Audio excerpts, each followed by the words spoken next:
सो अस्सलाम वालेकुम गाइज़, आप देख रहे हो KYT बॉय, जहाँ पे आपको जो कश्मीरी यूट्यूबर्स की न्यूज़ देखने को मिलती थी। बट बहुत टाइम से मैं जो है वीडियोज़ वगैरह नहीं बना रहा हूँ अच्छे से। कभी बनाता हूँ हफ्ते में या महीने में एक बार, उसके बाद जो है नहीं बनाता हूँ। बट मैं जब भी सोचता हूँ कि मैं कम बैक करूँगा अच्छे से, फिर मुझे टाइम ही नहीं मिलता है। बट मैं कसम से इस बार बोल रहा हूँ कि मैं जल्दी ही वीडियो बनाऊँगा।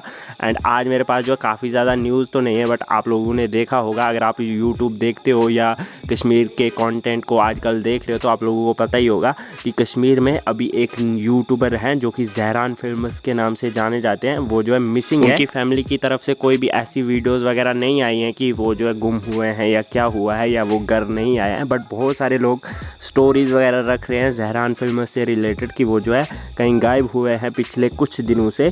तो आई होप कि वो जो है कहीं पे सेफ़ हों और जल्द से जल्द वापस अपने घर आ जाएँ। बाकी आप लोग इस बारे में क्या सोचते हो नीचे कमेंट्स में ज़रूर से बताना। एंड उनके लिए प्रे करें कि वो जल्द से जल्द घर आ जाए।